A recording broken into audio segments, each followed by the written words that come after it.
Hello, it's Mrs. Frasco, and this is Algebra Vocabulary for Chapter 3, the first half, because there's so many words, we're breaking it into two parts.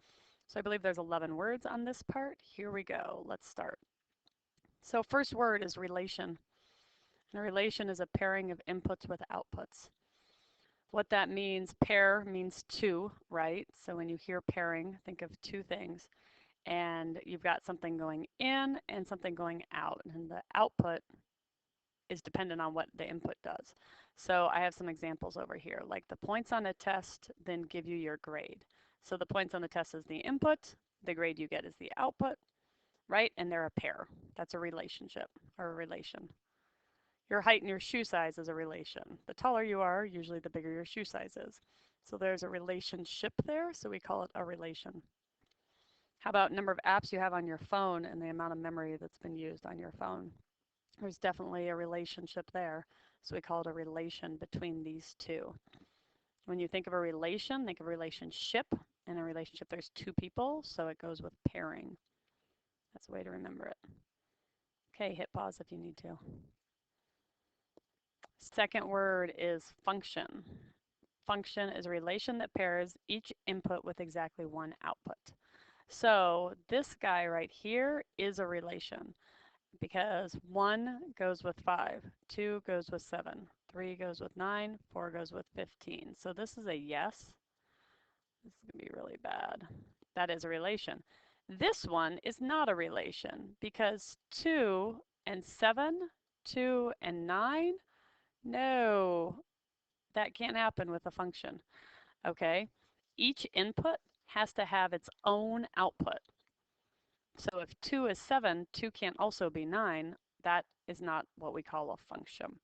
It's just a special type of a relation. It's a special type of a relationship. Okay, the 1, 5 here is okay. The 4, 15 is okay.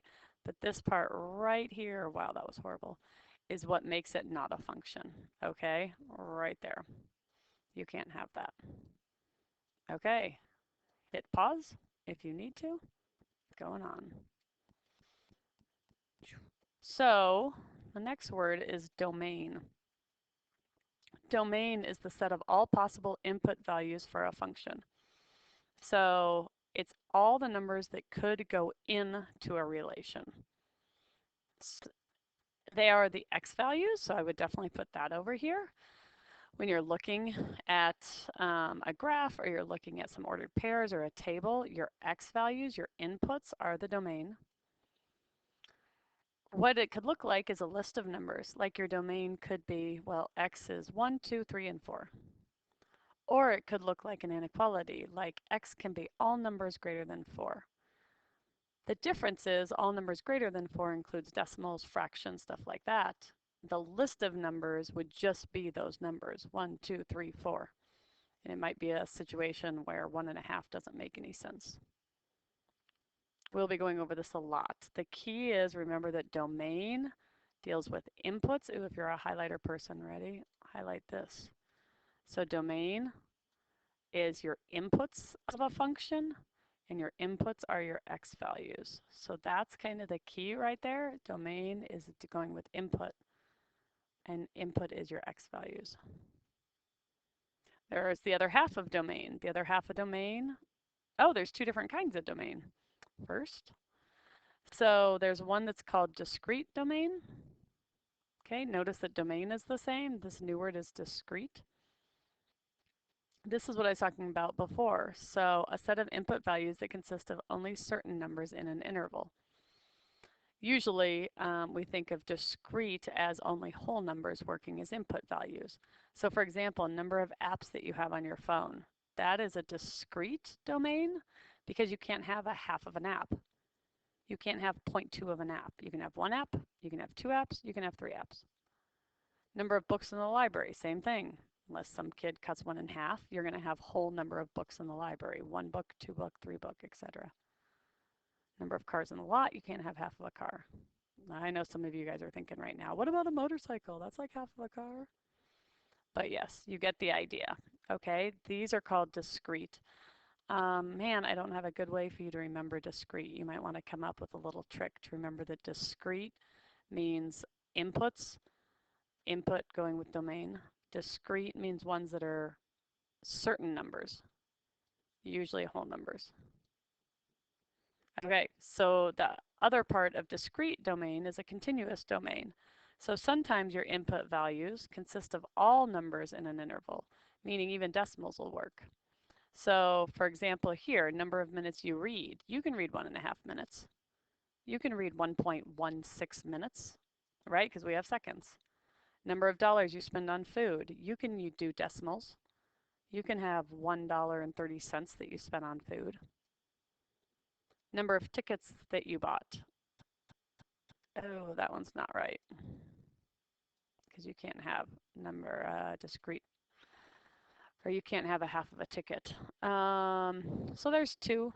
I'm trying to think of another one that can be part. So, well, there's two examples for you. Okay.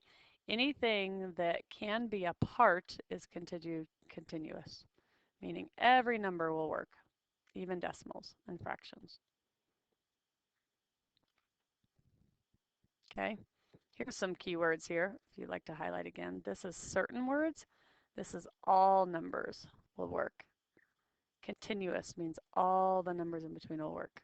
Discrete means only some. Okay, hit pause if you need to. So the opposite of domain is range. Range is the set of all possible output values for a function. Okay, so last time when we highlighted, we said that domain is input, while range is output. So it's all the things that can come out of that function. They are all your y values, because your y values are your output. And we'll take good notes on all these so that you understand really the relationship between them.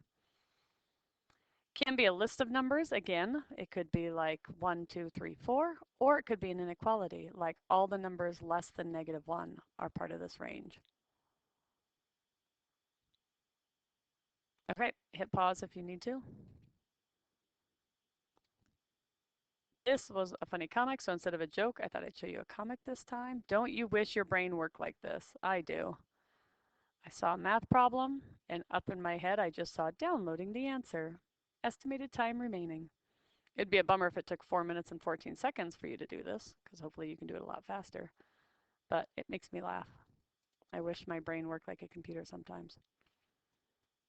Okay, so 2 words on here. These are ones you should know from science.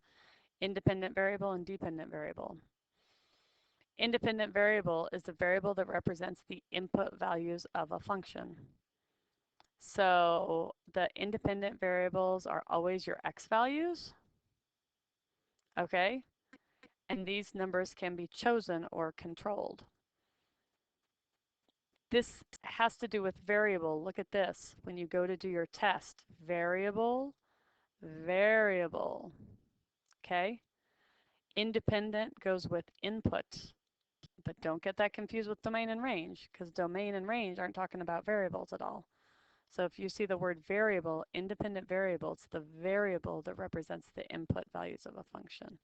So it's the variable that represents the x values.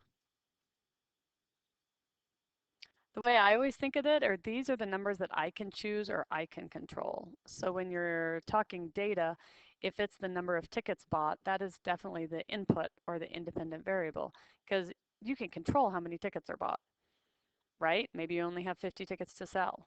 Or maybe I want to say, what about for 1 ticket? What about for 2 tickets? What about for 3 tickets? So that's the one that I can choose a number for, or that is controlled by the situation. Now, the opposite of that is dependent variable, and dependent variable is the variable that represents the output values of a function. As you're learning these, right? Look again, this is variable, dependent variable. It's the variable, ta-da, match those up. And then dependent is your output. This is what happens as a result of the input. These are the y values, but notice this word result right here, right? These numbers are a result of the function. We can't control these. If I buy 1 ticket, I can control that I buy 1 ticket, but I can't control how much that 1 ticket costs. That's the dependent variable. That's the output, and it just happens because of whatever the cost of the ticket is. So you can't control this. The function itself controls this. Okay, the last slide. Here we go.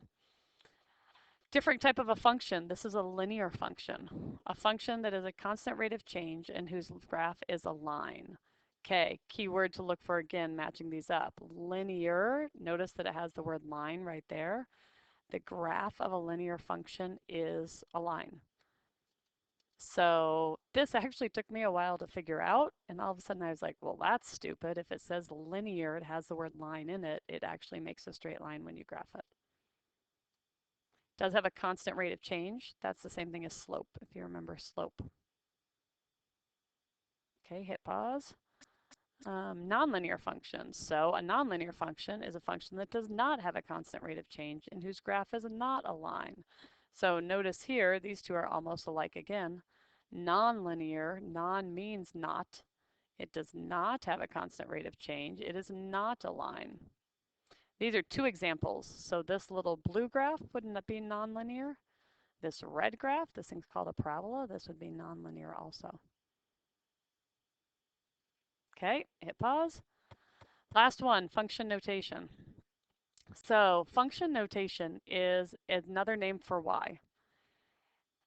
It's a notation, it's a way of writing equations. So it's written as f of x and is read as, okay, so f parentheses, x parentheses. It's read as f of x or the value of f at x. This is a big deal this year, is getting you past this top way of writing an equation, y equals x plus 3, and writing it this way. It's in function notation. Okay, this you say the function of x equals x plus 3, or f of x equals x plus 3. We'll talk a lot about what's cool about the function notation, why it's better. It doesn't always have to be an F. It can be other letters like G, okay? Usually it's F, G, H. I don't know why it's that part of the alphabet, but usually this first letter is an F, G, or an H. And here the parentheses do not mean multiply. So just know that.